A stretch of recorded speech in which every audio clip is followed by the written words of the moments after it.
presents the biggest of all game, public enemies who try to destroy our America.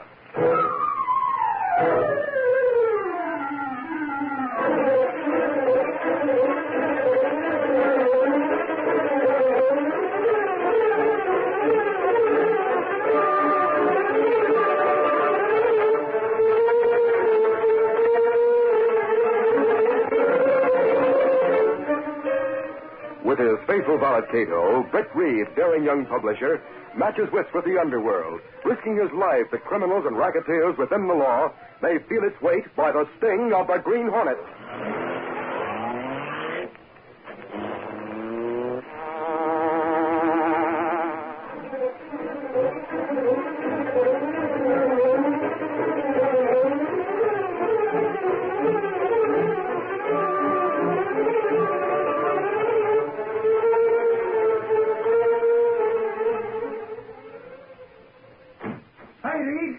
Britt Reid, young publisher of the Daily Sentinel, looked up as Michael Axford entered his office. Well, Axford, how did you make out at Norman Maywood's office? Did he see you? Reid, you'll have to go a long ways to get anything on Maywood to my way of thinking. Poor feet. Never mind your feet. Tell me what Maywood had to say. The investigation by the Internal Revenue seems to have left him in the clear. But that it did. But with all the big deals that guy's been pulling off, I still think he's put one over on him somehow. You're not the only one who thinks so, Axford. You're right about that, Reid. The Clarion's got ideas about Maywood, too. Yeah? I know it for a fact. Do you happen to know a guy by the name of Larry Stacy? The name's familiar. Stacy was a reporter for the Clarion. A good one, too. I understood about 3 weeks ago he quit and left town. Well, what's that got to do with Maywood? I want to know what you found Hold out. your horses, Reid. I'm coming to that. You see, I went to Maywood's office to get an interview. When I got there, I had to talk first to a girl who was sitting in the outer office. I'm sure Mr. Maywood won't see you.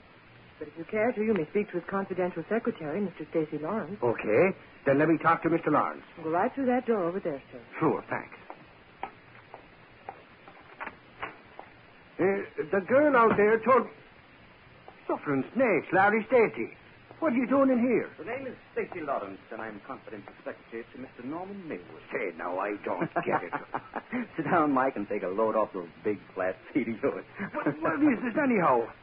Sure, it must be some kind of a gag or something. Nope, no gag.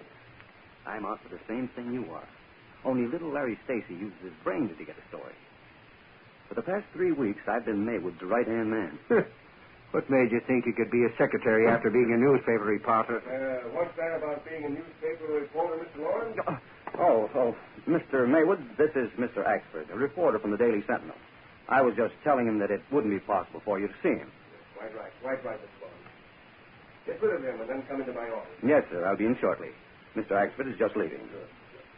Hey, what do you mean by saying I'm leaving? Well, better run along, Mike. Mr. Maywood just doesn't like reporters. Oh, is that so now? Well, maybe if I was to tell Maywood that you No, used to be... Take it easy, Mike. Now, look, I talked myself into this job temporarily, and with a few recommendations the boss got for me, see? Yeah, but now, wait a telling... minute. I stand a good chance of getting a lot of dope on Maywood in a job like this, and I don't want you to spoil it for me. Huh. Why should I stand by and let you get a beat for the Clarion if there is anything wrong about Maywood? It's every man for himself, says I. Sure, but listen. If I do find out anything, I'll let you in on the dope. And the Sentinel will have it as well as the Clarion. Get it? Well, I ain't one to stand by and see the Daily Sentinel scoop by the Clarion. Oh, stop being a dope. I'll get in touch with you before I give the story to my paper, see? Then we can both get the story in at the same time. It's our big chance to get the goods on Maywood if he is holding out in the Treasury Department. See, man. What do you say, Mike? Well, okay, Larry.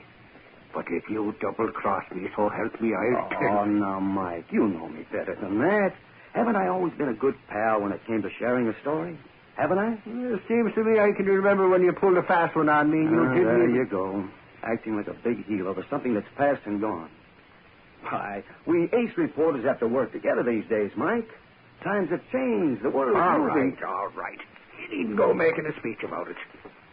I'll keep me mouth shut on condition that you let me in on the dope you uncover about Maywood. Sure, Mike, sure. You can count on your old pal, Larry Stacy. Now, you run along. I have to go in and talk to the boss. I'll get in touch with you just as soon as I learn something. Oh, we newspaper men have to work together these days, Mike. I didn't get an interview with Maywood. I did get to make a deal with Stacy. Larry Stacy must be smart. I hope he keeps his promise about getting in touch with you. Do you really expect him to? Oh, sure. Him and me are pals now, Reed. Maybe so. But don't sit by and wait for Stacy to break the case, Axford. Go over and talk to the ex-Mrs. Maywood, Norman Maywood's divorced wife. She lives at the Big Crest Apartments. Sure, I'll do that. But I don't see what she can tell us that she hasn't already said, Reed. She's the one who sicked the Internal Revenue men on Maywood in the first place. I know. But she might say something that she hasn't said before. Interview her anyway. Okay, if you say so, Reed. I'll go right on over there now. Keep me posted, Axford. That I will, Reed. So long.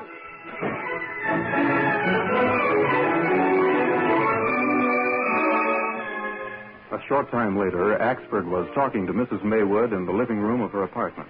I came over, ma'am, to find out what you think of the outcome of the investigation you had started against Mr. Maywood. I see.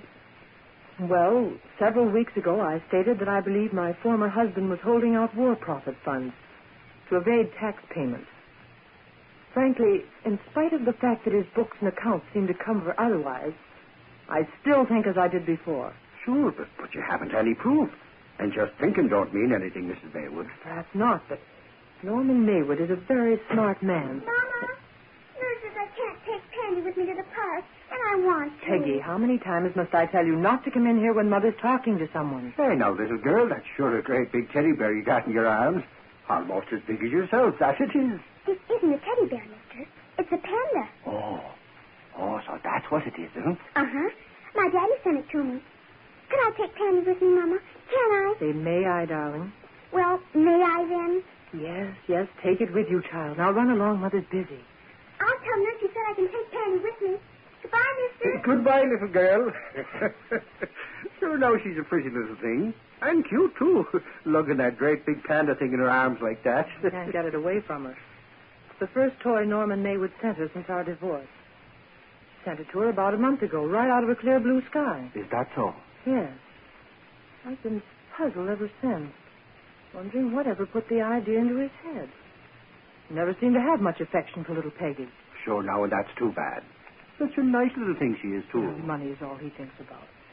And I'll never stop believing that he has plenty of that hidden away somewhere.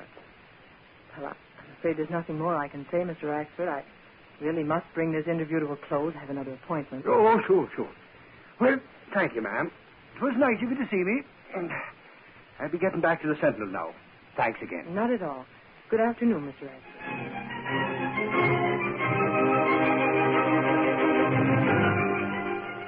Later that afternoon, Larry Stacy received a phone call from Axford. Look, Axford, don't call me here at Maywood's offices. You'll spoil all my plans. Now, was that any way to talk to a pal, I'd like to know? I just called to ask if I know. Have I found out anything yet? Listen, Mike, you were here only a few hours ago, and I told you then that I'd... Okay, Sherlock. If you don't want to cooperate, then maybe I won't tell you a thing or two I might have found out this afternoon. Oh, don't hand me that, Mike. You've probably been warming a chair in the press room at cops' headquarters. I will tell you this much, though. I went with Maywood to the bank a while ago. There isn't a thing in his safe deposit box except some papers. Well, maybe he's got some jack stored away in his office safe, Larry. No go. I've had a look in there, too. He's low on dough right now, and he'll have to reach for some from somewhere pretty quick. That's about time he was showing his hand. Why don't you meet me at Poplar Joint for a cup of coffee, and we'll compare notes, Larry? Okay, if it'll make you feel better. I'll see you there at 5. The old man's already left. All right. I will wait. So long. Bye. Very interesting, Mr. Lawrence. Hey, what the... Or should I say, Mr. Larry Stacy of the Clarion. Oh, Mr. Maywood, you startled me for a moment. You see, Skip the explanation, Stacy. This is one of my investigators. Joe, meet the man you've been investigating for me. Larry Stacy. Hi, wise guy. Hey, what is this? You must have thought I was quite gullible, Stacy, to take you on as confidential secretary without knowing everything about you. I've enjoyed watching you snoop. Well, you know who I am. So what? So it's time to do something about it. Joe, you'll take him with you. You know what. Now, look, Maywood. If you think for 1 minute this mug can pull anything and get away with it, you're crazy. The Clarion knows where I am and why. The Clarion will have a story tomorrow. About a confidential secretary who disappeared from here with company funds. Or maybe I'd better give the story to the Daily Sentinel. Why, you... Hold it, Newtown. Oh. Handy with a gun, eh, Mug? Plenty handy, as you'll find out later. Take him with you, Joe. I'm not going anyplace with that girl. Why, Joe? This will settle him. You won't give me any more trouble for a while, boss. Good. Get him out of here the back way. Tomorrow I'll phone the police and report that my secretary, Stacy Lawrence, has disappeared with a large sum of the company money. That'll take care of Larry Stacy of the Clarion.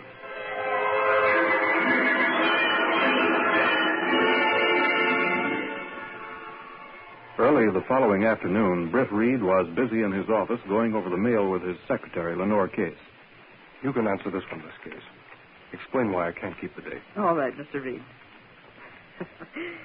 Axford was raving last night because some friend of his stood him up on a date. Somebody named Stacy. Stacy's a Clarion reporter. I warned Axford not to count on friendship to get a story. Stacy will scoop the Sentinel if it's possible. Reid, I just come from Cops headquarters. Something's happened. Oh, calm yourself, Axford, before you break a blood vessel. Casey, there's plenty to get excited about. That there is. What's happened? Well, now, I'll tell you, Reid. This morning I was down at Cops headquarters. I was talking to Sarge when the phone rang. Police headquarters, Sergeant Burke speaking. Who? Mr. Norman Maywood, you say? Maywood, is it? What's he got in you? Shut up, Axford. Sorry, Mr. Maywood. Now, what were you saying? He went off with a lot of company money, eh? What's his name? I see. I'll have someone come right over. Goodbye. What's he want, Sarge? None of your business, Ashford. I got to see the inspector right away. Well, hold on a minute, Sarge. I got a reason for asking what that guy was calling for. Cross me heart. If you'll only What's tell your me... reason? Maywood's the guy the Internal Revenue men were investigating on a tip-off that he was evading tax payments on a lot of dough. Don't be a nitwit. Do you think I'm on the force and don't know these things? But look, Sarge, we think Maywood's hid a lot of dough away, see? So as to have it tax-free. You know how the racket he got his fingers in and all. Tell me what he said. Okay, I'll tell you. Maywood says his confidential secretary, a guy by the name of Stacy Lawrence, beat it with a lot of company dough, and he... Hey, where are you going? Something snake. I gotta tell Reid about that right away. See you later. Axford, come back here and tell me what you know. Of all the ungrateful lugs I ever met, you're the one. So I rushed right out and came over to tell you about it, Reid. So what? Hold on, Miss Case. Axford, do you mean... What I mean is that the guy Stacy Lawrence that Maywood reported missing is Larry Stacy, the Clarion reporter who was trying to get evidence against Maywood.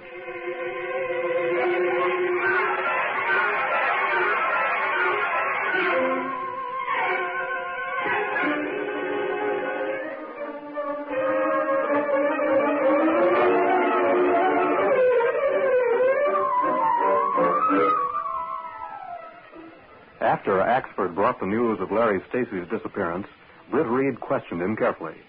Axford told about his visit to Mrs. Maywood's apartment. Dusk had fallen when Britt left the office and went to his apartment where Cato, his faithful Filipino valet, was waiting. The two men discussed the events leading up to Stacy's disappearance. If Internal Revenue men investigate Maywood, would they think he'd cheat government, perhaps? Yes, Cato. Maywood's known to have his fingers in a lot of questionable ventures. His tax return was so low, they decided he was hoarding excess profits. But the inspections show everything in order, no doubt. Yes. But do you not think that? No. I agree with Axford that there's something fishy about the whole thing. Maywood's accusation of Stacy, for instance. If only there's some way to prove Maywood hid away a large sum of money from T-men. Maybe there is a way to make Maywood show his hand. Will you think of a plan, Mr. Britt? Oh, nothing definite. But there's one thing I'd like to do, Cato. What's that? I'd like to pay a visit to the ex-Mrs. Maywood's apartment and have a look around. Does that not be difficult for Green Hornet? Right. But first we'll pay a visit to a toy shop, Cato. Toy shop? Yes. Will Green Hornet get into a toy shop and steal something, perhaps? Not exactly steal, Cato. The money will be left on the counter. What do you get from shop? A large doll will do. A doll? Yes. And then the Green Hornet will pay a visit to Mrs. Maywood's apartment. We go now? Yes. The sooner the better. Let's get going. Stepping through a secret panel in the rear of a closet in his bedroom, Britt Reid and Cato went along a narrow passageway built within the walls of the apartment itself. This passage led to an adjoining building which fronted on a dark side street. Though supposedly abandoned, this building served as the hiding place for the sleek, super-powered Black Beauty, streamlined car of the Green Hornet. Britt Reid pressed a button. The great car roared into life. A section of the wall in front raised automatically, then closed as the gleaming Black Beauty sped into the darkness.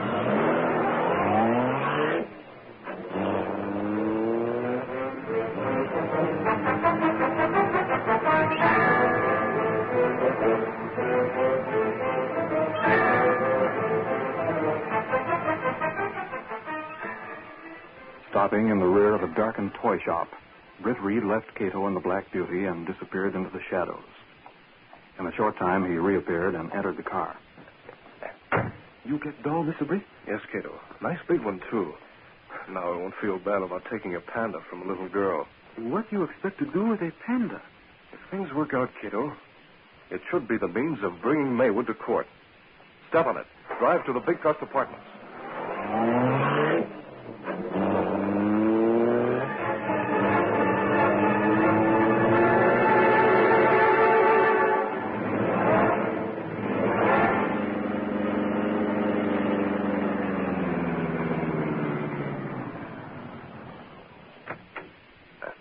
Come on. The Black Beauty will be safe here in the dark alley. How you expect to get to little girl? I questioned Axford enough so as to get a general idea where the nursery is located. The apartment's on the first floor, so he shouldn't have much trouble. You come with me. Moving silently to the side of the building, the two men moved along under the windows of the Maywood apartment until they reached those that were unlighted. The girl's in bed by this time. I'm reasonably sure she's in the room just above us. You wait here while I go through the window. Yes, sir. With almost effortless movements, Britt Reid pulled himself up, and with the aid of a long, thin steel instrument, soon disengaged the window catch. Then he raised the window and pulled himself over the sill. Here's a flashlight. Also doll. Right. The little girl's in bed across the room from me, and she has the panda beside her. Wait there.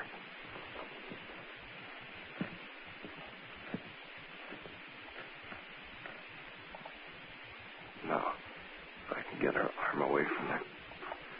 Who are you? Why are you here? Be very quiet, I'll tell you. I'll light the lamp beside your bed. There. What's your name? Peggy. What's yours? Are you a robber? Well, not exactly. Look here, Peggy. See what I brought? Oh, what a pretty doll. May I have it? I'll give it to you if you let me have that panda. I don't want to give Penny to you. Did Mama say you could come here? No. I came just to see you, Peggy. Why do you have that black thing in your face? And why is that bug on it? I'm just playing a game with you, Peggy. You're not afraid, are you? Should I be? No, of course not. Here, take the doll. But I don't want you to take Penny away. Is this real hair? Yes. She's yours to keep. May I look at the panda now? Well, all right. Here. Yeah, just as I thought. Oh, but... What are you saying? Listen, Peggy. Let me take Pandy for a nice, long ride. And tomorrow, you'll get him back. How about it? All right. You're funny, mister. I'm going now. But remember, this is a game. Now, there's something you must do. What? Well, when I leave through the window, I want you to call for your mother real loud. Tell her the Green Hornet was here. Will you do that? Uh-huh. What's the Green Hornet, mister? You ask your mother. She'll tell you. Now, don't forget. Call your mother and tell her what I told you. That the Green Hornet was here and took your panda. All right. Goodbye now. I'm leaving. Goodbye, mister. Take care of Penny. You hurry up now. Yes. I hope the girl does what I told her. Mommy!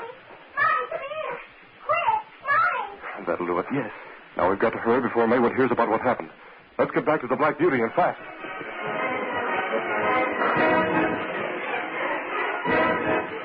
A short time later, Britt Reid and Cato sat in the Black Beauty just outside the stately residence of Norman Maywood.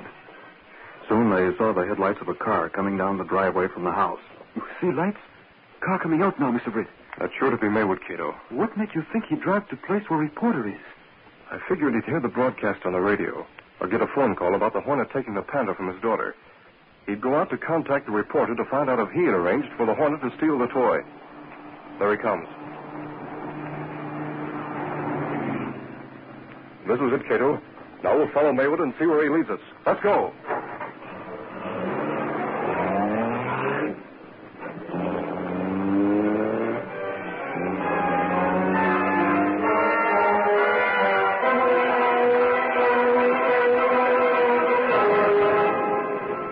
Half an hour later, Maywood stood over the trussed-up figure of Larry Stacy as he lay on a cart in the back room of an old farmhouse. Stacy, I want to know just what sort of a deal you made with the Green Hornet.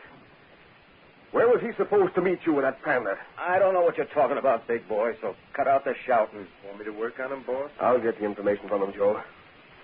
I've got to get that Panda back. What's all this Panda business anyway? As if you didn't know. I don't know how you found out about it, but I do know you made a deal with the Hornet to steal it from my little daughter. You bore me, loudmouth. Go away and let me rest in peace, will you? You'll rest in peace when Joe gets through with you. Now, if you want to make it easy for yourself, you'll tell me where to contact that crook you paid to get that toy Panda. Okay. Maybe I will tell you that. Do I get out of here if I do? Well, yes. Yes, of course. Now, where was he to meet you and deliver the Panda? Right in back of the Clarion building. 10 o'clock tonight. Okay, now untie me. Thanks for the information. Now, Joe, you know what to do with him. Sure. First, I suck 'em like this. Oh! Then I take my rod and don't move, Claire. The Green Hornet. Hey, what the... Well, you brought the Panda. Now we can make a deal. I'll pay double whatever Stacy offered you, Hornet. No deal, sucker. You can take this. No. Hey, no, take the gas gun. Hey, look out for the gorilla's gun. Shut up, you, or no, you won't. Hey, he almost clipped me. Knock him down, Hornet. And how? No. Two down. Hey. Oh, now, look, Hornet, there. After all, I'm tied up, see? I can give you a nice write-up in the Clarion, too. I'm a reporter. Reporter, eh? Don't like him. You can have a bit of this, too. Oh, don't be a heel. Let me go. Why, you can't report it. Reporters are keen-eyed. Couldn't take any chances. Now, to look into this. What you ripped back of toy Panda for? Look here. So, that's why you go for Panda? Yes. I'll leave this here with a little note. Did you phone the police? Yes, sir. From nearby gas station. They be coming. We hurry. Yes, we... There they come now. Let's go on fast.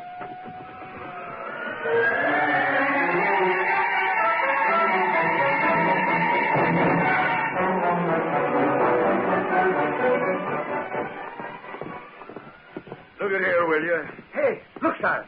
That's that Panda thing the Hannah took from the Maywood kid. And there's a note on it. Let's see what it says. This belongs to Maywood. Look in the opening in the back. Yeah. It's ripped open in the back. Glory be, look here. Suffering snakes. $1,000 bills. Sure. Maywood hid him in this stuffed Panda, then sent it to his kid. The Internal Revenue man will be glad to hear about this. Look, there's Larry Stacy. Where'd he go? Both of them's right here, Larry. Start to take care of them. Oh, I mean, the Green Hornet, you dope. So he was here, too? Sure he was. Ain't that a Hornet seal on that note you knit with? Sure, so it is.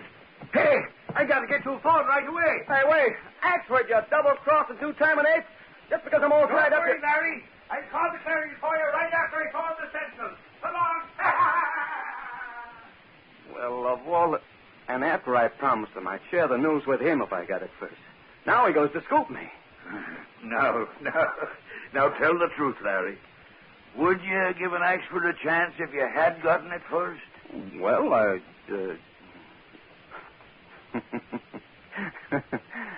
you win, Sarge. Friendship ends when it comes to getting in the news first. Oh, well, I can write a feature article on my personal meeting with the Green Hornet. And I'm not kidding. There's one guy who's really got what it takes. And how.